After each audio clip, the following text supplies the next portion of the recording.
Брат Милан есть, я попрошу его сюда выйти наперед. Я думаю, что... Брат Милан, выходите. Я думаю, я так смотрю, в основном все понимаем, да, по-чешски? Да. Не надо переводить, потому что очень тяжело потом. Так что пусть Бог благословит.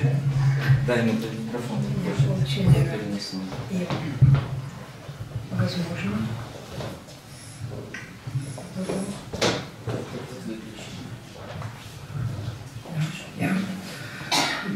Pokoj Boží, je dobře slyšet?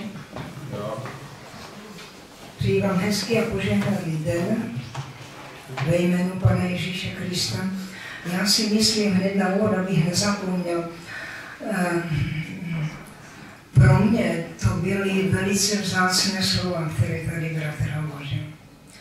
Takové, řekl bych, že bratr mi udělal takový úvod do mé služby. Víte, počítat s Duchem Svatým, žít v pokoře před Bohem. To je to nejvíc, co my můžeme chtít. To je to nejvíc. A to všechno máme k dispozici. To všechno máme k dispozici. Rozumíte, co to znamená k dispozici? To všechno my můžeme užívat tady na tomto světě.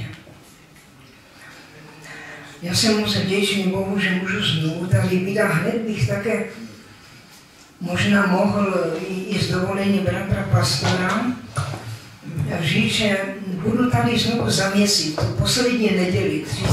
Jo. Já tu poslední neděli někdy můžu přijít a budu se snažit tady být příště a možná ještě i další. Jo. Rád bych pokračoval v tom, co jsem započal už dříve, a rád bych ještě potom pokračoval. Jestli se dožiju, jestli Bůh mi dá život a zdraví, a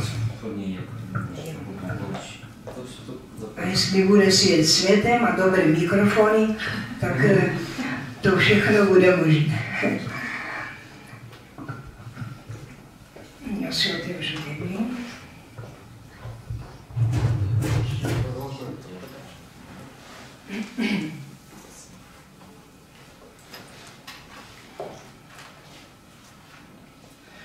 Já bych dneska chtěl přečíst na úvod slovo, které by nás mohlo provázet, nebo které by nám mohlo říct, o čem dneska bude řeč. Na co položíme důraz. Je to Evangelium Matouše,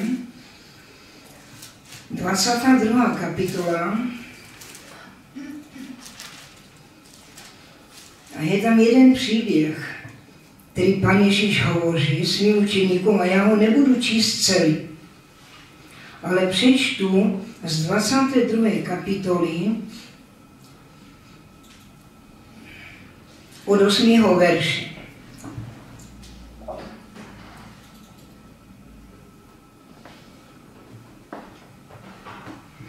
Děkuji za vodu. Takže budeme tam číst Matouš, 22. kapitola od 8. verše. Tehdy řekl služebníkům svým: svatba zajisté hotová jest, ale ti, kteří již pozvaní byli, nebyli hodní. Proto jděte na rozcestí a kteréžkoliv naleznete, zoutež nebo zvěte na svatbu. I vyšli služebníci ti na cesty, shromaždili všecky, kteréžkoliv nalezli, zlé i dobré, a naplněna je svatba hodovníků. A tehdy vešel král, aby pohleděl na hodovníky. A uzřel tam člověka neoděného rouchem svatebním. I řekl mu: příteli, jak jsi se sem dostal, jak jsi sem vešel, když nemáš svatební rouch? A on neměl. A tedy řekl král služebníkům: svážte nohy jeho i ruce, vezměte ho a uvrsťte jej do temnosti těch zevnitřních, tam bude pláč a skřípění zubů. Neboť mnoho jest povolaných, ale málo vyvolených. No, je to možná takové slovo, víte, jak u nás v Čechách se říká slovo do pranice. No, slovo dobytky. Ano. Víte, my častokrát slyšíme a čteme v Biblii a nejvíce nám lahodí to, že nás Bůh miluje a že Ježíš umřel za naše hříchy. My jsme si připomínali před nedávnem Velikonoce, my vlastně žijeme v tom velikonočním období. Jo, vlastně, když to tak pomyslíme, tak Ježíš ještě je stále se svými učedníky. Víte, že 40 dní jen se svými učedníky mluvil, hovořil o Božím království, jedl s nimi, já věřím, že i spal s nimi, ale odešel, kdy chtěl, jak chtěl, přišel, kdy chtěl, jak chtěl. A Ježíš už nebyl závislý na dveřích a na těch vnitřních prostorech. Měl jiné tělo. Ale je napsáno, že 40 dní pobýval se svými učeníky, jenom se svými, s nikým jiným. Svět ho neviděl. Svět si myslel, že učedníci ho ukradli a tak dále, a tak dále. Ale Ježíš byl živý, haleluja. A potom, po 40 dnech, Ježíš odešel do neba, sednul si po pravici svého otce a tam sedí dodnes. Ale víte co? Někdy to může být takové legrační, směšné. Mnozí si myslí a představují si Boha tak, nebo Ježíš tam odešel, jo, tak si sednul a sedí. To by se dalo tak rozumět. Co tam dělá Ježíš? No co by tam dělal v nebi? Všechno je hotové. Tak si sedí, tak se koukají možná na Otce, na Ducha Svatého, anebo dívají se na Ducha Svatého dole taky, on je tady, anebo Ježíš někdy se veme a přijde dole mezi nás. Ale to tak není. Není to celá pravda. Víte, Bible úplně nepopisuje, co Ježíš všechno tam dělal. Ale Bible nám dává takové základní věci. Ježíš řekl, že jdu, abych vám připravil místo. Až připravím, přijdu si pro vás a vemu si vás. A tam v nebi je hodně práce. Ježíš řekl, když byl na této zemi, že já pracuji jako můj otec, až dosavať pracujeme. A Bůh chce, aby každý z nás, aby každý z vás i já, aby jsme pracovali. Na čem my máme pracovat? Jsou dvě hlavní oblasti, na kterých každý z nás by měl pracovat. Na tom, aby jsme vyznávali Krista jako svého osobního spasitele Pana, aby jsme se nestyděli za něho, aby jsme ho šířili, aby jsme evangelizovali, aby jsme vydávali svědectví těm, kteří nevěří. Amen. To je jedna z věcí, kterou my máme dělat. Jinak řečeno, máme být světlem, soli. Máme svítit. To je široký pojem, jak dneska tam nechci vykládat, ale přemýšlejte o tom, co to znamená být světlem. Ne ve tmě, nepokládat světlo tam, já nic, já jenom, rozumíte, aby mě nikdo neviděl, neslyšel. A být soli, sůl znamená, sůl konzervuje, sůl brání šíření hříchů, abych tak řekl. Ale sůl také znamená, má chuť. Soli si ochutíme jídlo, bez soli může tam být plno masa dobrýho, drahého, ale když to nemáš ochucené, tak prostě nebudeš jíst někdy, že jo? Já někdy taky. Víte, co to znamená být soli, být tou příjemnou chutí a vůni pro lidi, kteří jsou kolem nás, v rodině, v práci, jezdíme autobusem, auty, do obchodu, všude možné. A všude se nějak projevujeme. To je jedna věc. A druhá věc je, máme pracovat na svém vlastním spasení. Víte o tom, že máme pracovat na svém vlastním spasení? To není tak, že Ježíš vydobil. Ano, Ježíš vydobil. Podívejte se, Bůh když stvořil svět, stvořil člověka Adama a Evu, posadil je, nebo postavil je do ráje. To musel být nádherný ráj. Ale hřích všechno zkazil. Hřích všechno zkazil, bratře, sestry. A přišel Ježíš, Bůh poslal svého syna, když přišel čas, a Ježíš nám vydobil tu možnost znovu přijít do Božího ráje. Rozumíte? Znovu tam být. Ale my potřebujeme pracovat na svém spasení. Ježíš, víte, jsme četli, že mnoho je povolaných, ale je málo vyvolených. Četli jsme podobenství, tam král povolal na svatbu. To je Bůh, Otec, povolal na svatbu.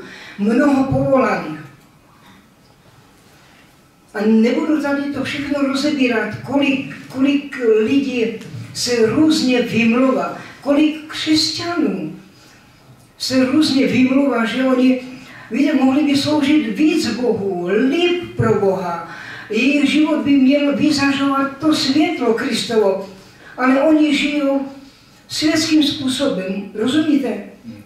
Oni nežijou tak, jak by měli žít, není plnost života v nich. A mají různé výmluvy, já to dneska nechci rozebírat. To můžeme každý sám sobě říct. Je mnoho povolaných, ale málo vyvolených. Víte, když ten král, když ten nebeský Otec, až tam bude svatba Beránkova, já věřím, že on přijde, Otec nebeský, a podívá se na ty stolovníky, kohože to tam má. A je tady napsáno, že tam král přišel a uviděl jednoho člověka, který neměl svatební roucho.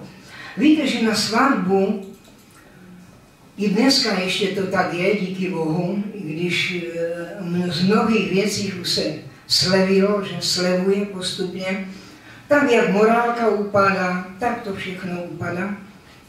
Ale pořád je nutné mít svatební roucho, nějaké, když jsme pozvaní na svatbu. A když ten král přišel, nebeský Otec přišel a vidí tam jednoho, který nemá svatební roucho, a ptá se ho, příteli, jak jsi se tady dostal? To je otázka, co? To je otázka, přemýšleli jste někdy nad tím, jak jsi se tady dostal, jak je to možné?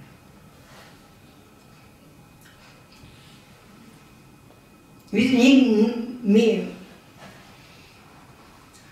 možná můžeme mít takovou víru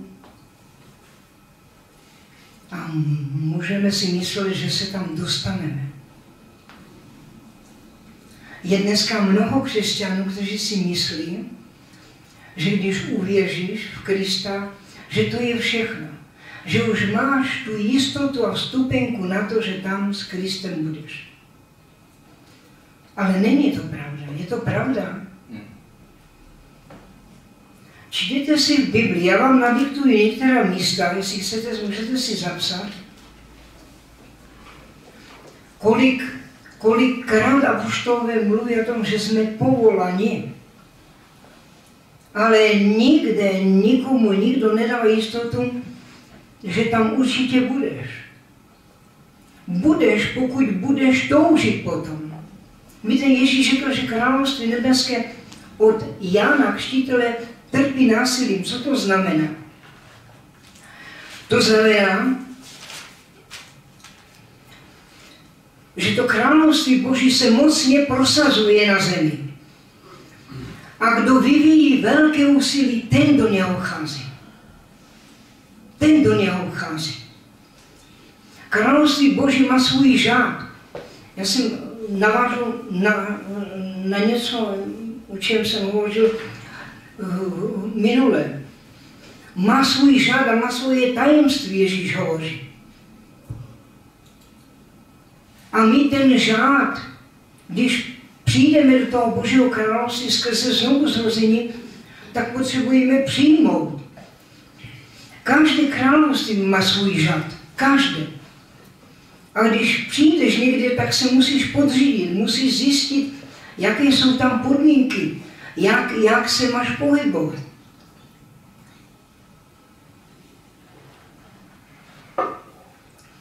A to Boží království má takový řád. Minule jsem trošku o tom hovořil, že to království nebeského Otce spočívá v tom, že Ježíš přišel a říká, čiňte pokání, nebo se přiblížilo Boží království. A věřte evangelium. Čiňte pokání a věřte evangelium.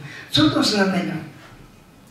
Neznamená to nic jiného, než že nebeský Otec, jeho vůle je, aby jsme činili pokání a slyšeli slovo jeho syna. A to slyšet slovo jeho syna znamená slyšet a dělat. Ježíš řekl, ne každý, kdo mi říká, pane, pane, vejde do nebeského království. Ale jenom ten, kdo činí vůli Otce mého. Čili ne mnoho povolaných, ale málo vyvolených. To je vlastně, my mluvíme vlastně pořád o tom posvěcení. Protože, aby jsme mohli, víte, evangelium můžeme kázat, i když možná nejsme tím světlem a takovou vůni, někdo tě může poslouchat a je to dobré, nestydíš se pro Ježíše, za Ježíše a mluvíš. Ale z praxe víme, i z Božího slova víme, že když takhle budeme dělat, tak mnoho nedocílíme. Nedojde na tu naši neupřímnost. Bůh vždycky požehná tvé i mé upřímnosti. Když to, co mluvíš, žiješ. Amen. Ale je možné, lidi můžeme oklamat, ale moji milí, Boha neoklameme. Nikdy.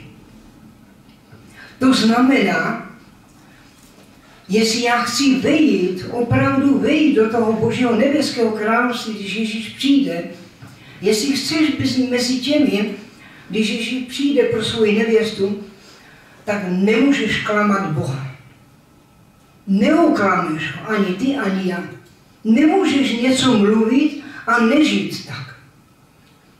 My potřebujeme žít Božím slovem. Ježíš řekl, když odcházel do neba, jděte a kažte evangelium a učte je zachovat všechno, co se vám přikázal. To jsou dvě důležité věci. Kázat evangelium, evangelizovat, získat lidi pro Krista, ale druhá věc důležitá je stejně, možná ještě důležitější pro mě, osobně. Abych vyučoval všechno, co Ježíš řekl. Všechno, co Ježíš řekl. To je důležité. Takže já vám nadiktuji některá místa, jestli chcete, můžete si to zapsat, nemusíte si to zapsat.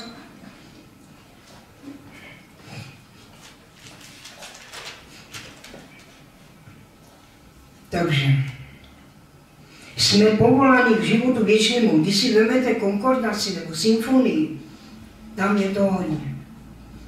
Ale já vám nadiktuju. Jsme povoláni k životu věčnému. Římanům 1.1, Římanům 6.7, 1. Korinským 1. kapitola, 2. verš, 24. verš, 1. Petrova, 1. kapitola, 15. verš, 29. verš, 5. kapitola, 10. verš,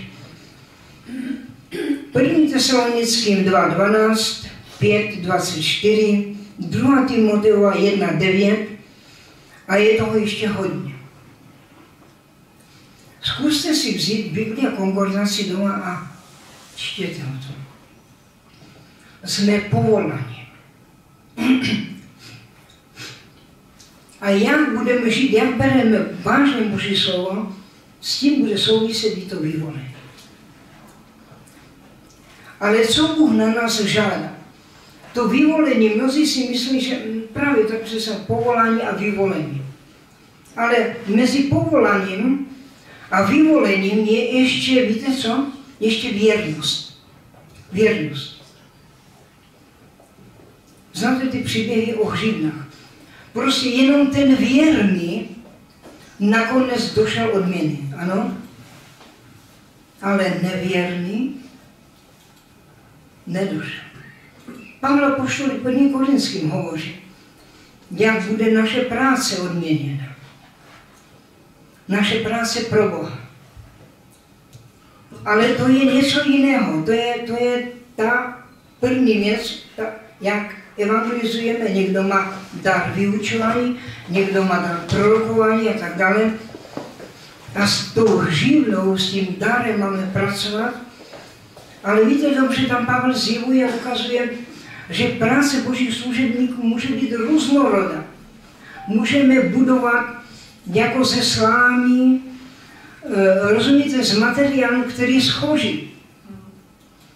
A nebo můžeme pracovat na boží vinici, kázat evangelium, evangelizovat, vyučovat opravdu pravdy boží, které budou znázorňují ty drahokamy. To znamená, to se nezničí, to zůstane. A jenom jestli kážeme pravdivé boží slovo, to zůstane. Amen. Nic nezůstane, jestliže my můžeme kázat svoje názory, které budou velice blízké boží pravdy. Rozumíte? Tam může být hodně z božího slova, ale nemusí to být plná pravda. Ale my budeme hodnoceni jako služebníci. Ale jako boží děti budeme zase hodnoceni podle svého osobního života. Jak jsme žili. Jakým jsme byli světlem a příkladem. Jestli jsme žili pobožně, anebo jsme nežili pobožně. Přečtu ještě jedno slovo, které je zapsané v zjevení Jana. Podívejte se. Ve zjevení Jana můžete se dočíst o nebeském království, o Novém Jeruzalémě.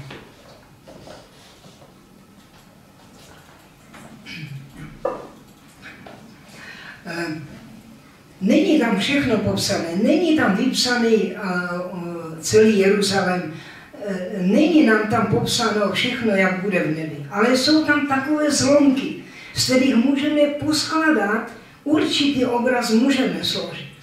Ale to, co tam je napsáno jasně, několikrát, a já bych vám přečetl rád, aby to každý slyšel, možná se to četli, možná ne, o tom, že tam nebude nic nečistého. Tam nebude nic nesvatého.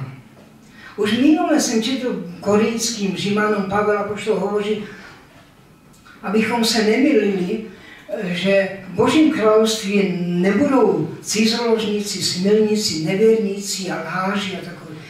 A on měl na mysli, první korinským, si to budete číst 3. kapitola a 6. kapitola, že z těch věřících, rozumíte, kteří budou lhát a žít nečistým životem.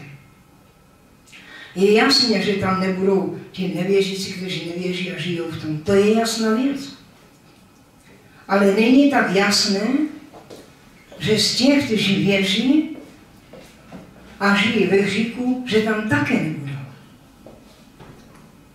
Protože jednoduše Bůh se o to postará. Je napsáno, že tam zmizne, že tam budou úplně nové věci. Staré pominulo a nové věci tam budou. A nebude tam ani bolesti, ani strachu. Haleluja. Že Bůh sám, Otec, ti tvoji slzičku utře. A nebudeš už nikdy plakat. Haleluja. Víte, jaká je to vlast, do které my jdeme, do které jsme povolani? Pavel apoštol vícekrát Timoteovi hovoří, bojuj ten dobrý boj a tak dále, říká, a život věčný, do kterého jsi povolaný. Povolaný jsme do toho. Ale my svým životem potřebujeme ukázat, dokázat, rozumíte, udržet tu víru až do konce.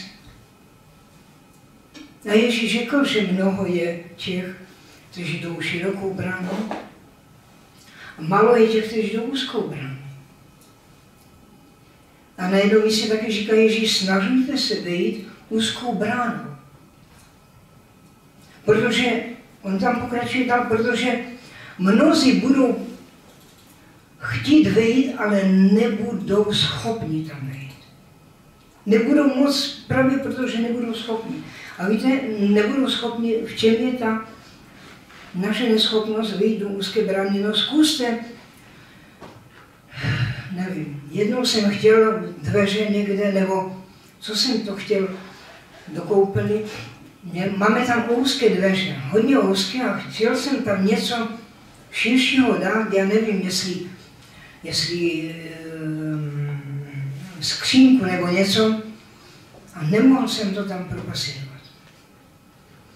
Rozumíte, když máte úzkou bránu, úzké dveře, nemůžete tam se vším všude, nemůžete. Vy tam musíte jít jenom tak, jak jste.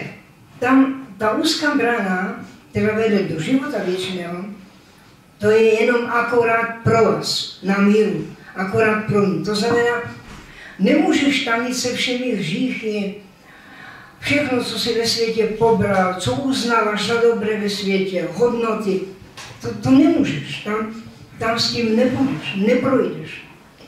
To všechno musíš složit, musíš vyznat, ale nejenom vyznat, aby tě Bůh odpustil, ale musíš některé věci zanechat je. Nemůžeš je tahat do Božího království.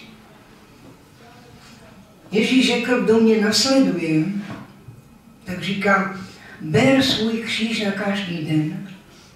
Jo. Kdo jsi za mnou, ber svůj kříž na každý den a tak nasleduj mě. Ale on říká ještě více věcí a to je ten řád Božího království. Říká, kdo má víc v lásce, všechno ostatní, nebudu to jmenovat, od svých rodičů i manželky, víc než mě. Ježíš říká, je mi to líto, ale není mě hoden. Je to tak napsané? Není tam napsáno, je mi to líto, ale já to jenom chci zdůraznit. Že Ježíš je opravdu je líto.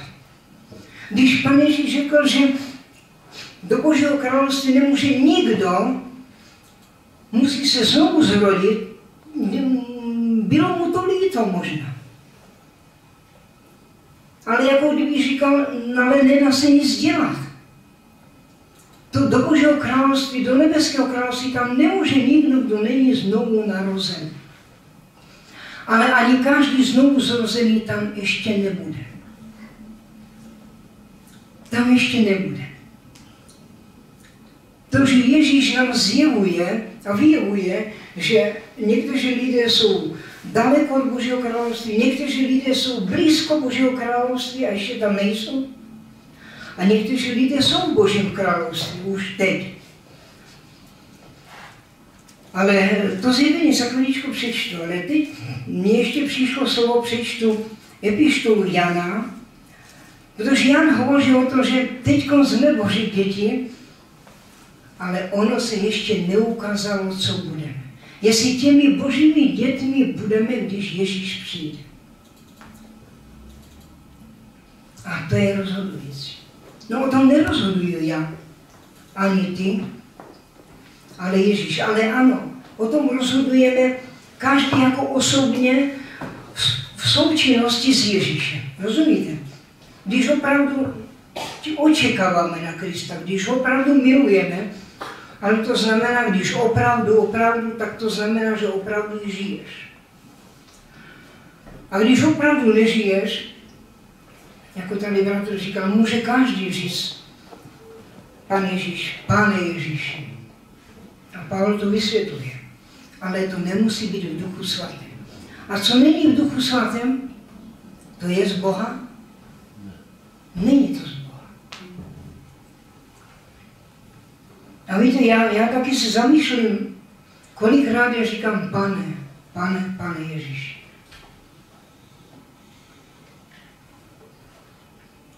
A je to dobré. Ale musíme zvažovat, jestli opravdu jsme tak upřímní a myslíme to upřímně. Protože Bůh se dívá do našeho srdce a Bůh všechno vidí. A Bible říká, že Bůh všechno zapisuje do knih. Bůh má ty nejmodernější DVDčka. které možná ještě, když bude svět světem, možná za 20 let objevíme. A Bůh to všechno tam zapisuje. A všechno je tam myšlenka, slovo, skutek. Víte, to všechno jde ruka v ruku. A když se budeme dívat na tom posledním soudu, tak budeš vidět, co jsi myslel, co jsi v ten moment říkal a co jsi v ten moment udělal. Jestli to je v souladu, to všichni uvidí, ty taky, i já. Bylo to v souladu nebo ne? A teď je problém. A může být problém. A co když se zjistí, že to není v souladu? A to je hřích. No, Bible říká, že i malý hřích je hřích. Ano? Je sice malý z lidského hlediska, ale před Bohem je to stejně. A co když to nebude obmíté krvi Kristovou odpuštěné? A v té knize budeš tam mít záznam. Rozumíte mě, o čem mluvím? A přicházíme k čemu? Že co je důležité v tom našem posvěceném životě, nasledování Krista, v tom, že žijeme pro něho, máme že svatý pobožný život? Že my sice možná z lidské stránky můžeme být dokonalí, ale pochybuju, že hodně. My nežijeme na ty horní hranici, my kolikrát na ty dolní.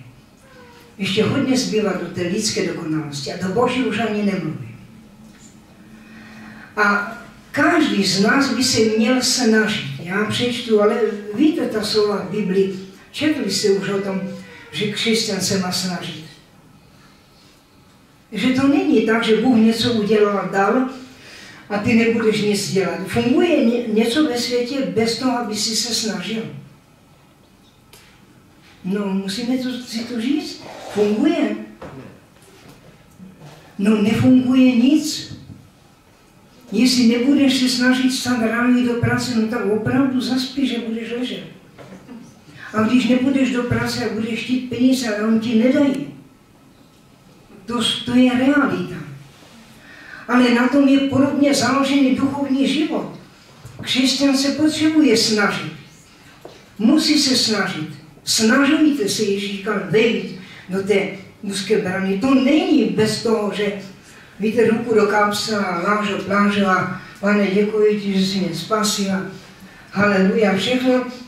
A to haleluja vneseš všude. Možná i do postele s nějakou ženou, možná, já nevím kam, do nějakého toho, všude, haleluja, Pane, děkuju, odpusť mi, Pane. A víte, to tak nefunguje. Nebo mnozí tak žijou a myslí si, že to funguje, ale nefunguje, necítí Boží přítomnost, nic. Proč? No, protože Bible říká něco jiného, protože Ježíš říká něco jiného. Ano, stát se může, že zhřešíš, to jo. Právě na to narážím, že nejsme dokonali, ale máme tady jeden vzácný mechanismus. Jednu věc, kterou nikdo ve světě nemá. A to je atribut Božího odpuštění. Haleluja. A proto Ježíš řekl, čiňte pokání a věřte evangelium. Bez pokání to nejde. My to pokání potřebujeme i dnes. Každý den by si se měl modlit, i já. Každý den, Bože, odpusť mi, očist mě. Tak jsme se modlili tady dneska. Protože nevíš, kdy odejdeš k Bohu a když bude tvůj zápis dlužný, tam, moji milí, my častokrát hřešíme na Boží dobrotu. Víte, Bůh je tady dobrý, neskonale dobrý. Lidskými slovy nelze popsat. Haleluja. Nelze popsat, jak tebe i mě Bůh miluje. Jak Ježíš tě miluje. Jak Ježíš musel trpět. Jo, co musel snést pro tebe, pro mě. Před 2000 lety. Ale on dneska tě miluje. On dneska pláče pro tebe i pro mě. Z jeho očí tečou slzy. Nemá vždycky úsměv na rdech. On nás miluje.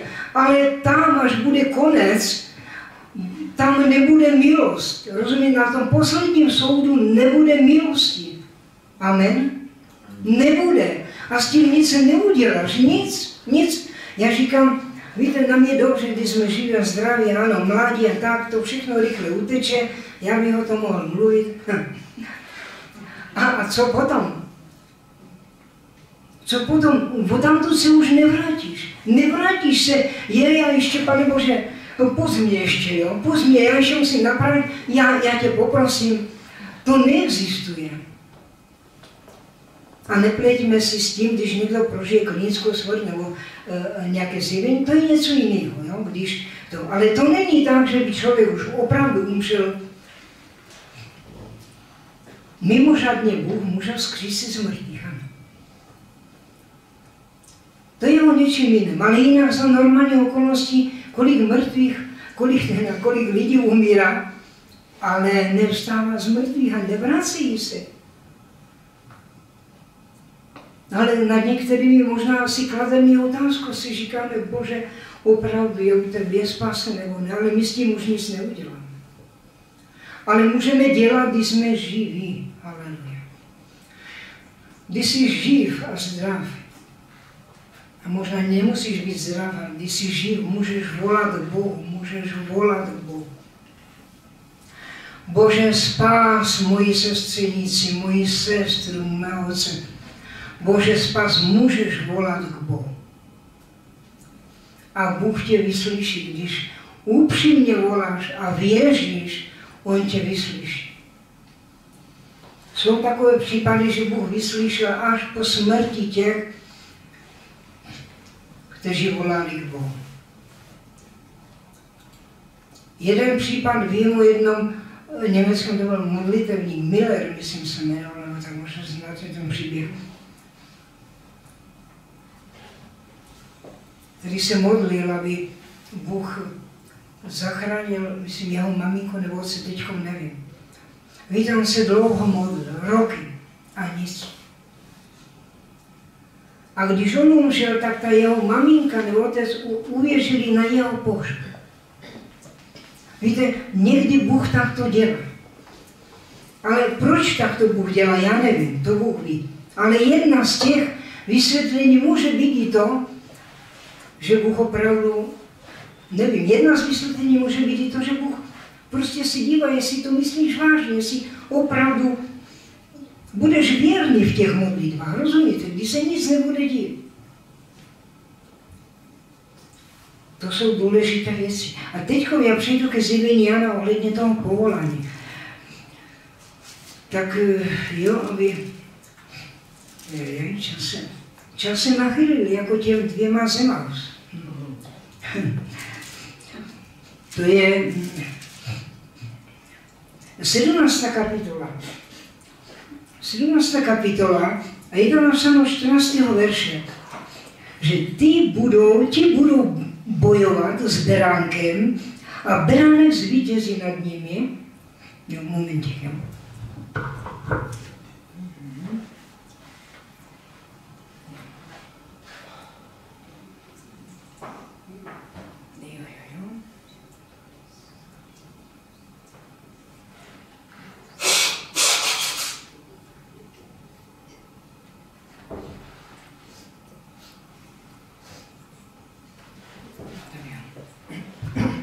Děkuji.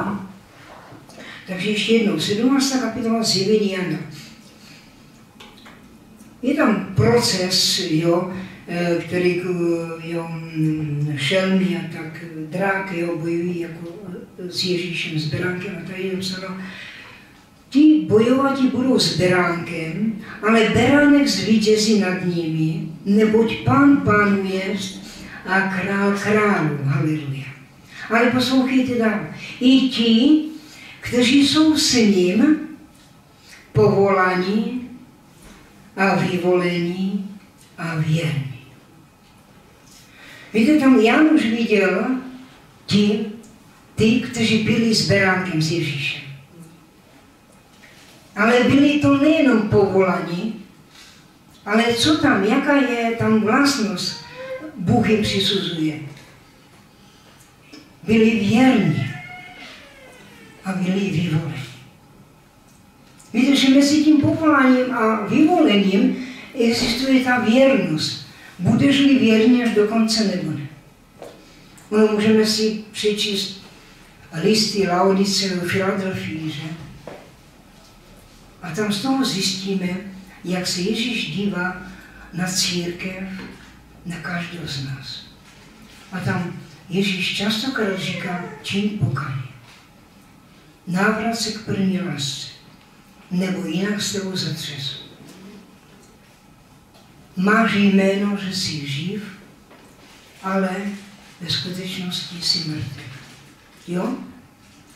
Tak je, píše tam jedné církvi. No, nevíme, kdo to můžeme být my. Podle jména jsme živi. Ale před Bohem můžeme být mrtví. A Ježíš také říká, aby si držel to, co máš, aby nikdo nevzal tvé koruny. Víte, co to je?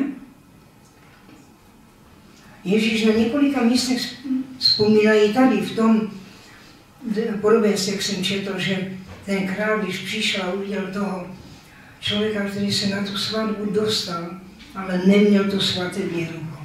Neměl ten šát obmytý krví beránkou. Tak je tam napsáno, že ho svazali a dali ho do temnosti, kde je pláč a co ještě? Skřípění zubů. Víte, co to je skřípění zubů?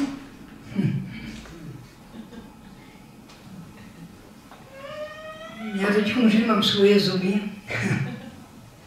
A když jsem je měl, jsem hodněkrát otvíral třeba s pivou. Ještě jsem mladá, jo, jeho zubama. A hodněkrát taky jsem skřípěl, to můj otec tak měl docela. Jo, víte, a to je, když něco těžkého děláte, nebo máte velkou zlost, jo. Tak, víte, a to je právě to tam bude. Víte proč? Protože Ježíš říká i farizeům, když uvidíte Abrahama, Izáka, že oni tam stolují a vy budete ven, pryč, to bude na skřípení zubů. Bratři moji a sestry, a já říkám i bratřím a sestrám věřícím, žijeme tak, aby jsme neskřípali zubami, až přijde Kristus. Aby jsme nezaviděli těm druhým, jak je to možné, že ten soused tam je a já tady, a já jsem zůstal, nebo nejsem. Rozumíte? Protože Ježíš tě miluje stejně jako toho druhého, stejně. A jenom ty stejně nežiješ tak, jak Ježíš chce. To jenom je to tvoje, moje chyba. Není to žádná jiná chyba. Já úplně na závěr přečtu, můžu ještě, jo, na závěr přečíst. Jo, bratře?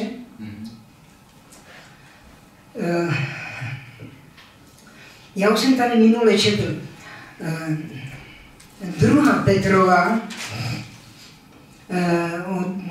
1. kapitola, 10. 11. verš, já to mám vypsané, tak já nebudu hledat v Biblii. Tam je napsáno, proto se bratři a i sestry, snažte své povolání a vyvolení upevňovat.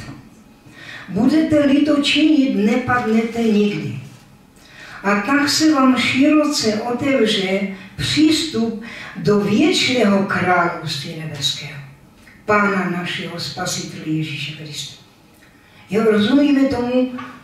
Tam Pavel píše, v té 1. kapitole, nechci číst celé, že všechno, co potřebujeme k pobožnému životu, všechno nám Bůh dal. Haleluja. Všechno nám daroval, haleluja. Ale my to nevyužíváme. Možná někdy ani to nevíme. A je napsáno, Petr tam krásně vysvětluje, když jsi dostal víru, semínko víry, musíš zasadit to semínko víry do svého srdíčka. A když je to srdíčko dobré, tak tam vyroste stromek víry. Amen. Nemůžeš to dát do betonu ani do špatné země, ale to nebudeme rozebírat. My jsme zasadili do dobrého srdíčka, roste víra. Ale Pavel tam píše, že k té víře, bratře, mohl by si to přečíst ještě od toho 3. nebo 4. verše, nebo tam dát tohle. Jo, dobře, dám. A To přiléhá k svému všestaraně, vidíte? Musíš na to opravdu dát všechnu snažnost. Když nedáš všechnu snažnost, ano, zůstaneš možná jenom takový krásný křesťan. Vyroste možná, ale nevyroste to jak má, ale žádné ovoce nepřinese. Víte, že my jsme okrasné stromy, které mají přinést ovoce. Že my jsme ovocné stromy i okrasné stromy. Že máme se líbit Bohu, naše jednání, chování, ale máme se líbit lidem, ale máme přinést ovoce. A na to musíme všechnu snažnost a prokázat ve své víře dobrodětěl. Víte, co to je dobrodětěl? Vysvětlete mi to rusky, co to je. Dělat dobro. Dělat dobro. No? To je tak první věc. No? A už jsme asi tam, kde jsme nechtěli být. Dobré skutky, dobré činy, je tam. To mám pořád dělat a každému a to a ten je... Víte, kolik otazníků máme, kolik v životě se mineme a neuděláme dobro, jenom protože my máme jiný názor. Jenom protože nevíme, že se máme líbit svému Bohu, že máme snažit jeden druhýho a že máme ctít toho druhého víc než sebe. Ale tam to není napsáno proto, aby jsme to četli a vzali tušky, malovánky, vymalovali, a rozumíte, škrtali, ale aby jsme tak žili, aby jsme tak jednali, aby jsme se tak chovali. To znamená, v tom našem obecenství by to mělo být poznat. Měli bychom se těšit jeden na druhého. Protože máme tady jistotu, že nebudeme se pomlouvat, nebudeme druhému vyjevovat nějaké špatné vlastnosti. Rozumíte? Že já to nebudu dělat. A nebudu se svým bratrem tam s Vitalikem mluvit, dejme tomu o tom bratrovi, jak se na mě tak divně někdy koukal. Ne, to není pravda. Rozumíte? Ale my to tak často děláme. A potom jaká jistota, jaká radost přijít do sboru. Pro někoho to je těžké. Já se nedivím, že mnoho lidí ve světě nadává na církev. Ano. Nejenom, že církev udělala mnoho špatných věcí, ale teď se špatně chováme někdy jen k druhému. Když David přišel, nebo když David pronásledoval a přišel k Davidovi, nějaký služebník, David mu podal ruku, ale to dělali všichni Židé. A první věc, která byla otázka,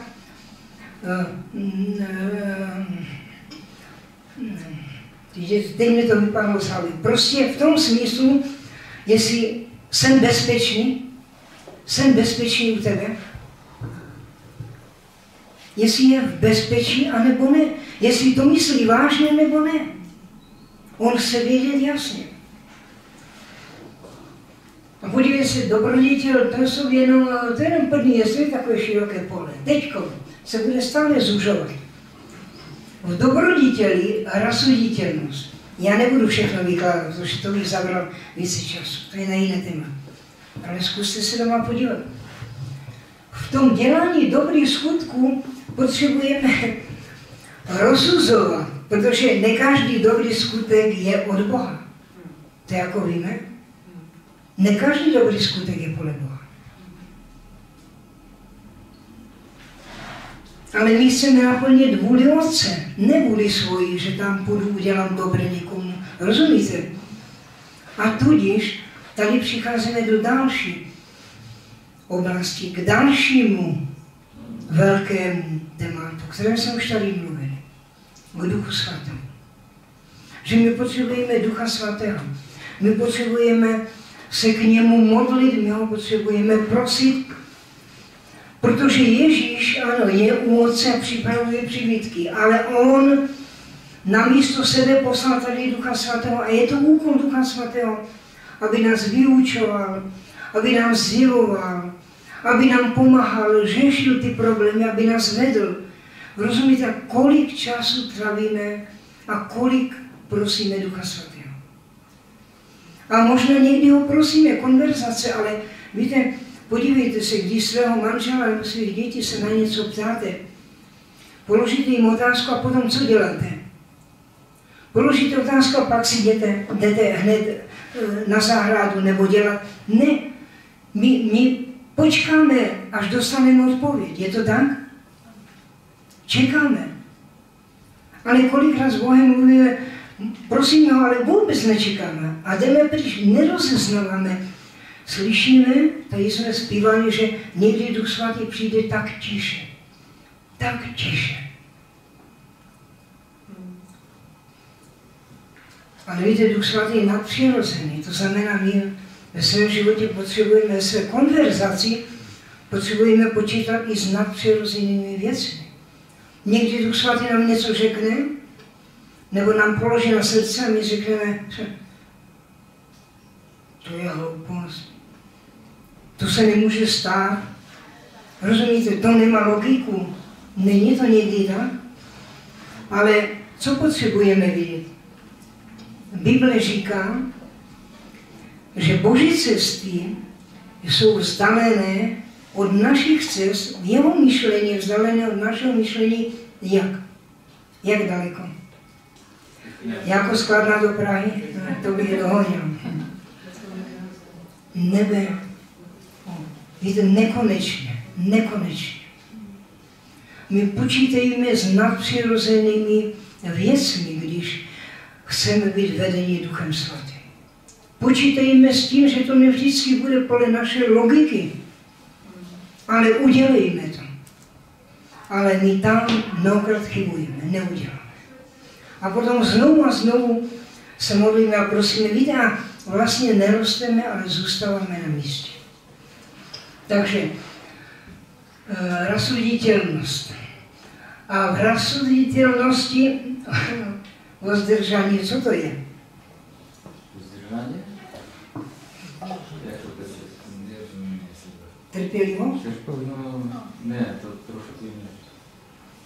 Jako člověk se... To je zdrženlivost. No, to znamená, už chceš, jo, ale ještě ne. Jo, rozumíte? To je zdrženlivost. Musíš dvakrát měřit a jednou řezat, jak se říká, jo? Rozumíte? Jo.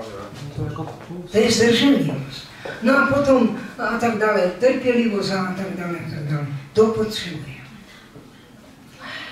No, dobře. Ale to, co jsem chtěl, ještě přečíst, tak ještě budete muset mít trošku trpělivost. Máte trochu trpělivost nebo ne? Jo. Já vím, že tady mluvíme ne kvůli tomu se tam. Já vím, že dlouho asi sloužím. Ale můžu ještě tak 5 minut? Jo. Bratři, pastore, 6. ty jsi měl něco v úmyslu, nebo máš? Ne. 6 minut. A to ještě já mám něco, a to ještě já jsem měl něco v úmyslu, ale to ani nevíš, to mi neříkám. Takže 1. Petrova jsme četli. Podívejte se, už řeknu jen ten příběh, když Ježíš byl nahoře se 3 učeníky, tam se proměnil. A je tam napsáno, že učeníci viděli Petr, jak Eliáše, Mojžíše, Ježíše. A teď je tam napsáno tak, že vůbec ani nevěděli, co vlastně říkali. A první, co Petra napadlo, to říkal, Pane, tak jenom tady dobře, postavme 1, 2, 3 stan. Ale najednou ty stany zmizely, ještě ani to řekl, všechno pryč. A zůstal jenom Ježíš. A možná Petr si říkal, o Bože, Ježíše už tady máme dlouho. Ale s Mojžíšem a s Eliášem, to bychom si tak rádi podiškodovali, rozumíte? Dobrodružství. Ale najednou slyšeli hlas. A otec říká, toto je ten můj milovaný syn. Rozumíte, toto. Ne Mojžíš ani Eliáš, představitel zákona, představitel moci síly, ale Ježíš, toho poslouchejte. A to je to, k čemu přicházíme. K Božímu slovu. Jenom slovo živého Boha. To je to Boží evangelium, vůle Otce, aby si slyšel na slovo Krista, Božího Syna. To je nejautoritativnější slovo v církvi a ve světě. Amen. Slovo Kristovo je víc než zákon. A Ježíšové slovo je konečné. A protože ono nás bude soudit. Ale proto Ježíš říká, ne každý pane, kdo mi říká, ale kdo činí vůli Otce mého nebeského. A tu vůli najdeš kde? Boží vůli. Ve slově Kristové. To je to evangelium, radostná zvěst. Jo, takže jsem chtěl, je to napsané, já se omlouvám, já už nevidím dobře ani ve zbrýle, s brýlema. Teda vidím dobře, ale musím sundávat ty brýle. Podívejte se.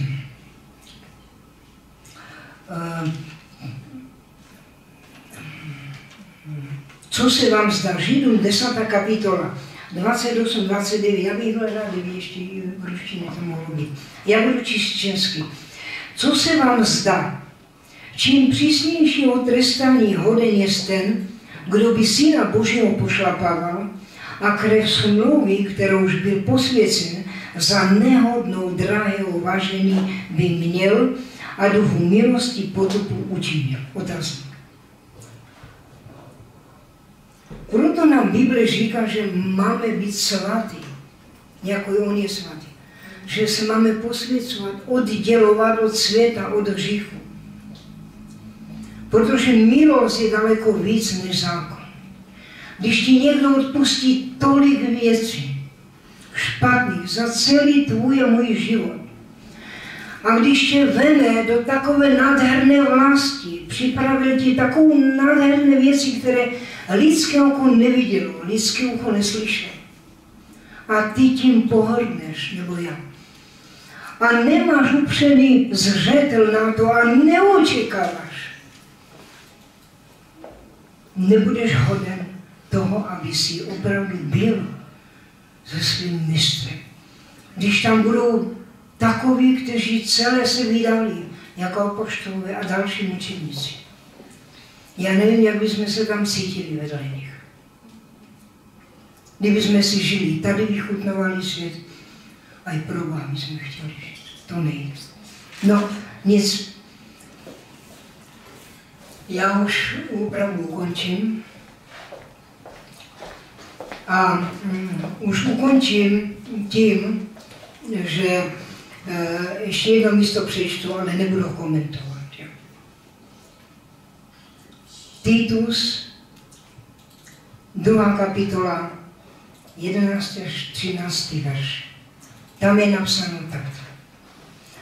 Nebo se zjevila ta Boží milost spasitelná všem lidem, která nás vyučuje, vychovává, abychom se zřekli bezbožnosti a světských žádostí nebo vášní, žili střízlivě, to znamená rozumně, spravedlivě a pobožně na tomto světě.